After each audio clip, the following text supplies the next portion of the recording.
বাংলাদেশে upcoming higher CC গুলো নিয়ে কথা হবে, যে রিসেন্টলি একদম শিওর হায়ার সিসি কোনগুলো আসতেছে।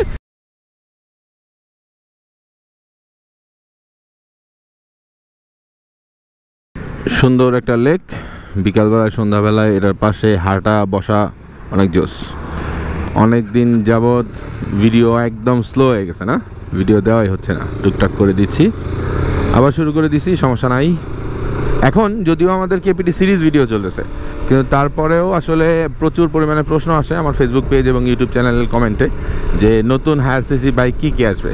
তো আজকের ভিডিওতে আমরা নতুন হায়ার সিসি নিয়ে কথা বলবো, যে আপকামিং হায়ার সিসি আজকের দিন থেকে শুরু করে সামনের দিকে কী আসতেছে বাংলাদেশের মোটরসাইকেল মার্কেটে। আর আজকের ভিডিওতে হায়ার সিসি বাদে অন্য কিছু নিয়ে বকবক হবে না, সুতরাং যারা হায়ার সিসির আপডেট জানতে চান একদম এক্সাক্ট নিউজগুলো তারা থাকতে পারেন, আর বাকি সবাই চাইলে স্কিপ করতে পারেন। বাংলাদেশে সিসি লিমিট ক্যাপটা যখন 165 ছিল এবং 165 থেকে যখন এটা বেড়ে 375-এ গেল, তারপর থেকে কিন্তু বাংলাদেশের বাইকারদের এক্সপেকটেশন দিনের পর দিন বেড়ে চলতেছে।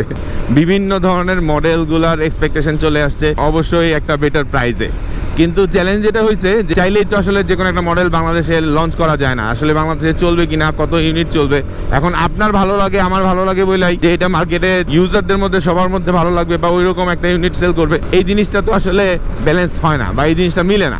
যার কারণে আসলে এক্সপেকটেশন যত বাইকেরই থাকুক না কেন, সব বাইক আসলে বাংলাদেশে আসতেছে না। তবে হ্যাঁ, সারপ্রাইজ করার মতো স্টেপ বাই স্টেপ কোম্পানি চেষ্টা করতেছে বাংলাদেশের বাইকারদের বিভিন্ন ধরনের 165-র উপরের বাইকগুলো আনার জন্য।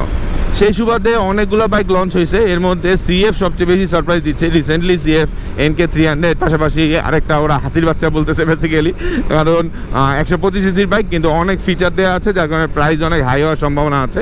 যদিও প্রাইস রিভিল করে নাই, এটা নিয়ে অনেক গসিপ চলতেছে সোশ্যাল নেটওয়ার্কে। যাই হোক, ওইটা আরেক টপিক, ওইটা নিয়ে অলরেডি অনেক কথা বলছি, ইনশাল্লাহ সামনে আরও বলবো যদি সুযোগ থাকে। মেইন টপিক হচ্ছে আজকে আমরা ভিডিওতে কথা বলবো যে আপকামিং বাংলাদেশে হায়ার সিসি বাইক কি আসতেছে, একদম শিওর শর্ট হওয়ার সম্ভাবনা যেগুলো, এগুলো নিয়ে কথা বলবো। কারণ আমি টিম বাইক বিডি এবং রোড রাইডার্স RRZ এ থাকার কারণে এবং মোটরসাইকেল রিলেটেড মার্কেটিং এর ব্যাপারে কাজগুলো করার কারণে আমার কাছে আপডেটেড নিউজ থাকে, ওই নিউজগুলো আপনাদের সাথে শেয়ার করবো ইনশাল্লাহ। বাংলাদেশে খুব রিসেন্টলি লঞ্চ হবে একটা চায়না মোটর স্পোর্টস বাইক, যেটা আসলে অনেক দিন আগে থেকে বাংলাদেশের একটা রিনোন নাম নিয়ে পরিচিত, চায়না স্পোর্টস বাইক হিসেবে পরিচিত। হ্যাঁ, GPX Demon 165, সেটা অনেক দিন যাবতই বাংলাদেশে আসলে স্পিড লাভারদের কাছে একটু পছন্দের বাইক। ইভেন যারা একটু বাল্কি বাইক পছন্দ করে, যারা পছন্দ করে যে তার কাছে একটা সুন্দর বাইক থাকবে যেটা রাইড করার সময় আশেপাশের মানুষজন দেখলে বলবে যে ওয়াও হোয়াট এ বাইক, এরকম একটা বাইক। ইয়াং জেনারেশন এই GPX Demonটাকে খুব বেশি পছন্দ করে। আর GPX Demonএর 250 লঞ্চ হবে, এটা নিয়ে অলরেডি অনেকগুলো ভিডিও আমরা সোশ্যাল নেটওয়ার্কে ভাইরাল হইতে দেখছি, অনেকেই বানাইছে GPX 250 নিয়ে, কিন্তু এতদিন অফিসিয়ালি লঞ্চ হয় নাই। আপাতত একদম ফাইনাল সকল আপগ্রেডগুলো সহ যেই ডেভেলপমেন্টগুলো আসবে, সেই ডেভেলপমেন্ট অলসো টাইপ অ্যাপ্রুভাল হয়ে গেছে BRT থেকে, এবং খুব তাড়াতাড়ি আমরা বাংলাদেশের রাস্তায় দেখতে পাবো GPX Demon 250। এখন চ্যালেঞ্জ যেটা হইতেছে, রিসেন্টলি যখন CF Moto NK300 লঞ্চ হয়েছে, প্রাইস হয়েছে 4,28,500 টাকা। আর অন্যান্য 250 সিসি যেগুলো আছে, CF Moto 250 SR যেটা আছে, ওইটার প্রাইস হচ্ছে 3,88,500। এখন GPX Demonএ কি আপগ্রেড আসবে, কি চেঞ্জ আসবে, অন্যান্য বাইকগুলোর সাথে কম্পিটিটরদের সাথে কি তারা এগিয়ে থাকবে, কোন জায়গায় ডেফিনেটলি চেষ্টা করবে। এখন সেটা কি শুধুমাত্র ফিচারে নাকি প্রাইসে, সেটাই দেখার বিষয়। যদি প্রাইসটা একটা বেটার হয় তাহলে GPX Demon কিন্তু একটা গেম চেঞ্জার হতে পারে, কারণ 250 সিসির GPX Demonটা নিয়ে সবার অনেক বেশি হাইপ, যেহেতু একটা থাই ব্র্যান্ড, চায়না প্রোডাকশন, ওই জায়গা থেকে সবার এক্সপেকটেশন হইতেছে প্রাইস একটু কম হবে। আবার পারফরমেন্সের দিক থেকে 165 অলরেডি প্রুভ করে দিছে যে GPX Demon কেমন, তো ওই জায়গা থেকে সবার একটা পারফরমেন্স নিয়েও কনফিডেন্ট আছে। আবার শুনতেছি যে 4 ভেলভের বাইক, যদি 4 ভেলভের হয়ে থাকে ইঞ্জিন, তাহলে আরো বেটার সাপোর্ট দিবে এবং ভালো একটা আউটপুট আসবে এক্সপেক্ট করা যায়। এখন আসলে প্রাইস, ফিচার সবকিছু কম্বিনেশন করে কম্পিটিটরদের সাথে কতটুকু এগিয়ে থাকবে সেটাই দেখার বিষয়। আবার অনেকে কিন্তু স্পোর্টস বাইক কেনে শুধুমাত্র অ্যাটেনশনের জন্য, যে রাস্তায় আমি একটা স্পোর্টস বাইক চালাইতেছি, আশেপাশে মানুষজন দেখবে, আমাকে একটা লুক লাগবে, ছবি ভিডিওতে ভালো লাগবে, এই ব্যাপারটাও কিন্তু ইম্পর্টেন্ট। ওই জায়গা থেকেও কিন্তু GPX Demon আমার মনে হয় ভালো একটা জায়গা করে নিতে পারে। আচ্ছা, এরপরে হইতেছে আমরা বাংলাদেশের হিরো কোম্পানির MD আহমেদ সাহেব, আমরা দেখেছি যে উনি একটা ছবি আপলোড অলরেডি করে দিয়েছে সোশ্যাল নেটওয়ার্কে, গত সপ্তাহতেই করছে। সেটা হচ্ছে আমাদের হিরো এক্সট্রিম সিরিজের বড় ভাই, মানে এক্সট্রিম 250। এক্সট্রিম সিরিজে তো অনেকগুলো আছে, 125cc আছে, 160 আছে, আর অবশেষে একদম বিগ বস দা বড় ভাই 250cc ছবি কিন্তু আমরা অলরেডি সোশ্যাল নেটওয়ার্কে দেখে ফেলছি, যেটা আমাদের বাংলাদেশের হিরোর এমডির সাথে। অলরেডি বাংলাদেশে 250cc চলে এসেছে, হয়তো ফর্মালিটিগুলো শেষ করে কোম্পানি তার সুযোগ সুবিধা অনুযায়ী 250cc-টা লঞ্চ করবে। তবে হ্যাঁ, যেটা বললাম, যেহেতু বাংলাদেশের হিরোর এমডি নিজে ছবি আপলোড করেছে, তার মানে খুব বেশি দেরি হয়তো না। এর আগেও কিন্তু আমরা হিরোতে অনেক বাইক দেখছি, যেমন এক্সপালস, অনেক আগে আমরা ছবি দেখছি হিরোর শোরুমে বা বিভিন্ন ইভেন্টে, কিন্তু এক্সপালস কিন্তু এখন পর্যন্ত আমরা রাস্তায় দেখি নাই। আমি জানি না কেন হিরো এক্সপালস আনার পরও এখন পর্যন্ত লঞ্চ করতেছে না, কারণ বাংলাদেশে কিন্তু এই টাইপের সেগমেন্টের বাইক একদমই নাই, যার কারণে কিন্তু এগুলার যারা আসলে চালাইতে চায় তারা কোনো অপশনই পায় না। তারা কিন্তু এক্সপালসের জন্য অনেক দিন যাবত ওয়েট করছে। তো আমার মনে হয় যে এক্সট্রিম 250-র পাশাপাশি বা তার আগে যদি পসিবল হয়, হিরো এক্সপালসটাও লঞ্চ করে দেওয়া দরকার। খুব বড় ইভেন্ট না হোক, সফট করে লঞ্চ করুক, সমস্যা নাই তো, বাট আমরা চাই বাংলাদেশের মার্কেটে এই বাইকগুলো থাকুক। ইয়ামাহার এখন পর্যন্ত আর কোনো আপডেট পাই নাই। তবে হ্যাঁ, অনেকেই জানতে চাইতেছিলেন যে ইয়ামাহা ফেজার 25টা আসবে কিনা। না, ফেজার 25টা আসবে না, ফেজার 25টা ডিসকন্টিনিউড। যদিও ইয়ামাহা FZ25ও ডিসকন্টিনিউড ছিল, কিন্তু ফেজার 25টা আসলে প্রাইস আরও বেশি হবে, কারণ ইয়ামাহা FZ25 এর প্রাইস নিয়ে সবার একটা ভালো গসিপ হয়েছে। কিন্তু যদিও FZ25 চাইতে ফেজার 25টা দেখতে অনেক বেশি সুন্দর লাগে।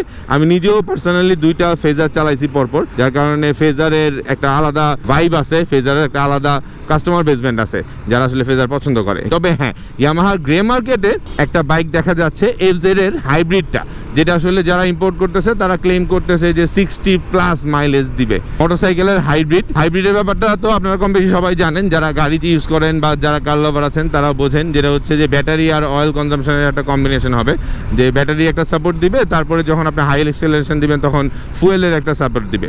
তো ওই জায়গা থেকে যে ফুয়েল আর ব্যাটারির কম্বিনেশনের কারণে মাইলেজটা অনেক বেটার আসে। অলরেডি হাইব্রিডটা চলে এসেছে গ্রে মার্কেটে, কিন্তু অফিসিয়ালি এখনো আসে নাই। এর আগেও আমরা দেখেছি অনেক বাইক গ্রে মার্কেটে আসার প্রায় 3-4 মাস 5 মাস পরে দেখা যায় অফিসিয়ালি লঞ্চ হয়। যদিও এটা হায়ার সিসি না, বাট হায়ার মাইলেজের একটা ব্যাপার, যার কারণে আর কি নিউজটা আপনাদেরকে দিলাম। গ্রে মার্কেটের প্রাইস সবসময় একটু হাই হয়। একটা ছবি খুব ভাইরাল হয়ে গেছে, জাপানি একটা ব্র্যান্ড, এক্স্যাক্টলি কাওয়াসাকির একটা ছবি খুব ভাইরাল হয়েছে সোশ্যাল নেটওয়ার্কে। আমাদের বাইক ভিডিওতেই পোস্ট হয়েছিল ফার্স্ট, এখন অনেক জায়গায় দেখা যাচ্ছে এবং এই টাইপের ছবি অনেক জায়গায় নড়তেছে যে 300 নিনজা আসতেছে। হ্যাঁ, কাওয়াসাকি অফিসিয়াল যে ফ্ল্যাগশিপ শোরুম আছে সেই শোরুমের সামনেই এই ব্যানারটা লাগানো হয়েছে, অনেকদিন যাবতই লাগানো। এই যে ব্যানারটা লাগানো হয়েছে, এই ব্যানারটা কিন্তু একটা হিডেন অ্যানাউন্সমেন্ট, অফিসিয়াল কোনো অ্যানাউন্সমেন্ট না করলেও হিডেন অ্যানাউন্সমেন্ট যে কাওয়াসাকি নিনজা 300টা আসতেছে। তবে 300cc কিন্তু কাওয়াসাকির একটা এডিভিও আছে, একই ইঞ্জিনে এডিভি ভার্সন। আকাশ ঘোলা হয়ে গেছে, পাখিরা সব দৌড়াদৌড়ি শুরু করে দিয়েছে, তার মানে কিছুক্ষণের মধ্যেই বৃষ্টি আসবে। এখন এডিভি নিয়ে একটা নিউজ দেই, সেটা হচ্ছে না CVX না, হোন্ডা CVX এখনো আসতেছে না, হোন্ডা CVX নিয়ে কোনো আপডেট নাই। তবে হ্যাঁ, আমরা সুজুকির V-Strom 250cc বাইক আসতেছে। কি কালার আসবে, কোন ভার্সনটা আসবে, সবকিছু ডিটেল ইনশাআল্লাহ সবার আগে আপডেটেড ইনফরমেশন আপনারা বাইক বিডি থেকে নিতে পারবেন, এবং চেষ্টা করবো আমিও দেওয়ার জন্য। তবে এই নিউজটা আমি আপনাদেরকে দিয়ে দিচ্ছি যে V-Strom আসতেছে, এবং সেটা 2025-এই। তো কোন মাসে এটা কি বলে দিব? আচ্ছা, কমেন্ট করেন, কমেন্টের রিপ্লাইতে দিব যে সুজুকি V-Strom কবে আসবে, কোন মাসে আসবে। সুজুকি V-Strom এর কিন্তু অনেকগুলো ব্যাপার আছে, কারণ জিক্সার 250 যে ইঞ্জিনটা, ওই ইঞ্জিনটা V-Strom এ দেয়া। তবে হ্যাঁ, পুরো বডি শেপ থেকে শুরু করে সবকিছু ডিফারেন্ট একটা শেপের, কিন্তু ওইটা হচ্ছে এডিভি ভার্সন না, এখনো রাইড করি নাই। তবে বাংলাদেশে ঢুকে গেছে যতদূর আমি জানি, এবং খুব তাড়াতাড়ি আপনাদের সামনে চলে আসবে। এটা আরেকটা গ্রেট নিউজ আমার মনে হয় বাংলাদেশে এডিভি লাভারদের জন্য, অলসো সুজুকির জন্য। সুজুকি জিক্সার এবং SF250-তে সবচেয়ে বড় কমপ্লেন যেটা ছিল, এটা নতুন ডিজাইন না, আগের ডিজাইনে আমরা শুধুমাত্র পারফরমেন্স আপগ্রেড হয়েছে, এটার জন্য কেন নিব। তবে এবার একদম ফ্রেশ নিউ একটা ডিজাইনের বাইক বাংলাদেশে সুজুকি আনতেছে, যেটা আমার মনে হয় খুব ভালো একটা হাইপ তুলবে, নট অনলি এডিভি লাভারদের, রেগুলার বাইকারদের কাছেও। আসলে এডিভির ওই টাইপের বাইক আমরা বাংলাদেশে পাই নাই ওইরকম একটা ভালো প্রাইসের মধ্যে। CVX এর প্রাইস অনেক হাই, CVX চালায় অনেক মজা। CVX এর প্রাইসের চাইতে চ্যালেঞ্জ হচ্ছে CVX এর মেইনটেনেন্স কস্ট অনেক হাই। এফোর্ড করতে পারে না বলবো না, ম্যানেজ করে না, কারণ আসলে মেইনটেনেন্স যেই কস্ট, ওই কস্ট দিয়ে দুইটা বাইক মেইনটেইন করা যায়। এই হচ্ছে একটা KPT আর একটা হচ্ছে CVX। তো KPT হইতেছে ডিমান্ড বেশি, সাপ্লাই কম, আর ওদিকে CVX এর সাপ্লাই আছে but price too much high, maintenance cost also বাইকের। দুইটার মাঝখানে আমার মনে হয় নতুন আরেকজন আসতেছে যে আসলে একটা বেটার পারফরমেন্সের সাথে রেগুলার মেইনটেনেন্সের সাথে একটা বাইক প্রোভাইড করবে। যদিও প্রাইস সম্বন্ধে কোনো ধারণা আমি আপনাদেরকে দিচ্ছি না, তবে আমার মনে হয় সুজুকি সবসময় তো বাংলাদেশে তুলনামূলকভাবে কম্পিটিটিভ প্রাইস আছে। ওই জায়গা থেকে আসলে সুজুকি ভি-স্টর্ম নিয়ে আসলে একটা এক্সপেকটেশন বাংলাদেশের বাইকারদের আছে এবং আমার মনে হয় বাংলাদেশের বাইকাররা একটা গুড নিউজ পেয়ে যাচ্ছে খুব তাড়াতাড়ি সুজুকি থেকে। আরেকটা আপডেট ইলেকট্রিক বাইক নিয়ে, যদিও ইলেকট্রিক বাইকের মধ্যে সিসির ব্যাপারটা ইনক্লুডেড না, কিন্তু তারপরও যেহেতু সিএফ মোটর সিস্টার কনসার্ন, এই কারণে আপনাদেরকে জানাচ্ছি। সেটা হচ্ছে সিএফ মোটর একটা সিস্টার কনসার্ন আছে যারা আসলে ইলেকট্রিক বাইক বানায়। এই ব্র্যান্ডটাও কিন্তু সিএফ মোটর বাংলাদেশ খুব তাড়াতাড়ি বাংলাদেশে নিয়ে আসতেছে। আপকামিং বাংলাদেশের মোটরসাইকেল ইন্ডাস্ট্রিতে বা বাইক ইন্ডাস্ট্রিতে ইলেকট্রিক বাইকের অনেক বড় একটা জায়গা দখল হবে। ইভেন আমি অনেককেই দেখতেছি তারা আসলে ফুয়েলের বাইকের পাশাপাশি তাদের সেকেন্ডারি একটা বাইক হিসেবে ইলেকট্রিক বাইক রাখতেছে, যেটা আসলে খুবই কস্ট ইফেক্টিভ। এবং আমিও চেষ্টা করতেছি একটা ইলেকট্রিক বাইক নেওয়ার জন্য, কিন্তু কোনটা নিব বুঝতেছি না। একটার পর একটা আপডেটের আসতেছে, তো একটা ভালো ইলেকট্রিক বাইক কিনবো ইনশাল্লাহ খুব তাড়াতাড়ি, আল্লাহ যদি রিজিকে রাখে। একটু হাতের টাকা পয়সা একটু গুছায় নেই, টাকা পয়সা একটু টানটান আছে এই সময়টায়, কারণ আমার মনে হয় ইলেকট্রিক বাইক আমার পুরো মাসের অনেক বড় একটা খরচ বাঁচাই দিবে। তো যাই হোক, এই ছিল মোটামুটি হায়ার আপডেট। আরো অনেক কথা বলার ছিল হায়ার নিয়ে, তবে আপকামিং যে বাইকগুলো আসবে এই নিউজগুলোই আমি আপনাদেরকে দিছি। আরও কিছু ধারণা আছে, কিছু স্টাডি আছে, ইনশাল্লাহ চেষ্টা করবো আমার পরবর্তী মোটরব্লগগুলোতে অল্প অল্প করে অ্যাটাচ করে দিতে।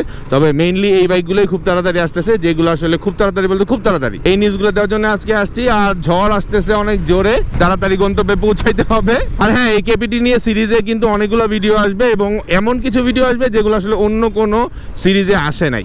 যেমন এই অ্যাডভেঞ্চার টেস্ট করবো আমরা এই বাইকটা নিয়ে, যেহেতু adventure bike, adventure travel bike, adventure test করব এবং কি ধরনের লোডিং ক্যাপাসিটি হয় সেটা দেখাবো, এবং এটা নিয়ে কিন্তু আমাদের ট্রাভেল ভিডিও আসবে। তো এই সিরিজের ভিডিওগুলো দেখার জন্য অবশ্যই সাবস্ক্রাইব করতে হবে। আর এর আগে আমি অনেকগুলো সিরিজ ভিডিও আপলোড করছি। তো চারিদিকে ঠান্ডা বাতাস বওয়া শুরু করছে, ঠান্ডা বাতাসের চাইতে প্রবলেম হইতেছে, প্রচুর পরিমাণে ধুলাবালি উঠতেছে। মোহাম্মদপুর থেকে হাজারীবাগে যাওয়ার যে রাস্তাটা, বাপ রে বাপ, এই রাস্তায় রাজ করে হইতেছে আমাদের অটো রিক্সারা। তাদের জন্য খুব সেফলি রাইড করতে হয়। আর মাঝে মাঝে এরকম ফোন কানে দেওয়া মানুষজন তো আছেই।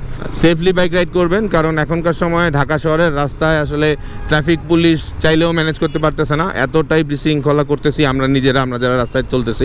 তো এই বিশৃঙ্খলাগুলো থেকে নিজেকে সেফ রাখার জন্য সবসময় সচেতন থাকবেন। সেফ থাকতে পারি এই ধরনের ছাপড়ি ভাইয়াদের কাছ থেকে, সেফ থাকতে পারি অটো রিক্সার কাছ থেকে। আল্লাহ যেন আমাদেরকে সেফ রাখে, আপনাদেরকেও সেফ রাখে। যাই হোক, আবারও চলে আসবো লিফান কেপিটির এই 4-wheeler অ্যাডভেঞ্চার বাইকটার বিভিন্ন এপিসোড নিয়ে। সে পর্যন্ত ভালো থাকবেন, সুস্থ থাকবেন, সাবধানে বাইক চালাবেন। আল্লাহ হাফেজ।